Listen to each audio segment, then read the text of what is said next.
জামায়াত ইলেকশনে যদি না যায়, মানে এরকম কোনো শঙ্কা আপনি করছেন কিনা যে জামায়াত ইলেকশন? না না, আমি শঙ্কা করি নাই।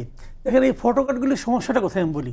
ফটোকার্ড হলো আমাকে প্রশ্ন করা হয়েছে যে জামাত যেটা চেয়েছিল যে পিআর পদ্ধতি এবং বিচার এবং সংস্কার, এগুলি তো এই গভর্নমেন্ট এখন হয় নাই। তার মধ্যে তো ইলেকশনে একটা সময় ঘোষণা করা হলো। এখন যদি জামাত ইলেকশনে না যায় তাহলে কি হবে? তো তখন আমি এটা কইছি যে জামাত যদি ইলেকশনে না যায় তাহলে তো এটাই হবে।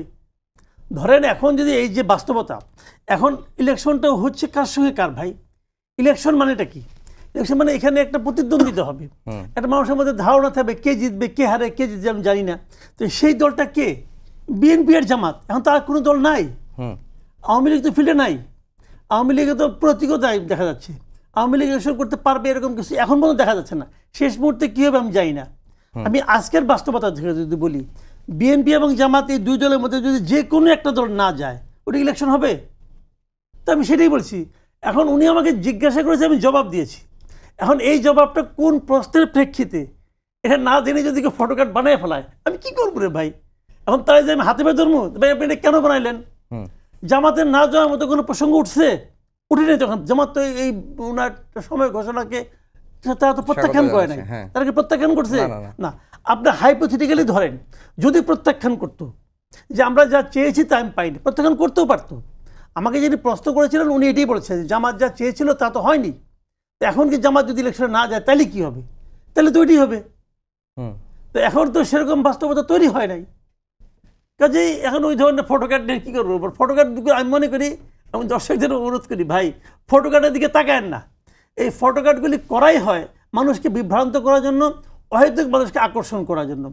ফেসবুক করে কি, এই ফটোকার্ডগুলি যা দর্শক আছে এটার উপরে একটা পেমেন্ট করে ফেসবুক।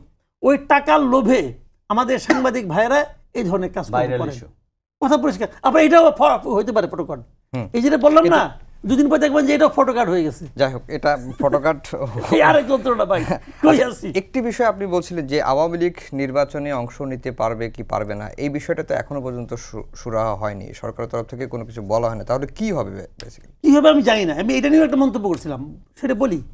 মন্তব্যটা এরকম, আমি বলেছিলাম এই যে আপনি ইলেকশনটা করতেছেন, এই ইলেকশনে আপনি একটা অন্তর্বর্তীকালীন সরকার, কিন্তু অন্তর্বর্তীকালীন সরকার মানে আমরা ধরে নিচ্ছি যে আমরা সবসময় বলেছি যে নির্বাচন হবে এমন একটা সরকারের অধীনে যে সরকারে কোনো রাজনৈতিক দৃষ্টিভঙ্গি থাকবে না, যে সরকার কোনো পলিটিক্যাল পার্টির পক্ষে অথবা বিপক্ষে কাজ করবে না, ওই নির্বাচনে তার কোনো ক্যান্ডিডেট থাকবে না, এরকম একটা সরকারকে আমরা অন্তর্বর্তীকালীন সরকার। এখন এরা বলছে আগে ছিল আমরা চাচ্ছি তত্ত্বাবধায়ক সরকার।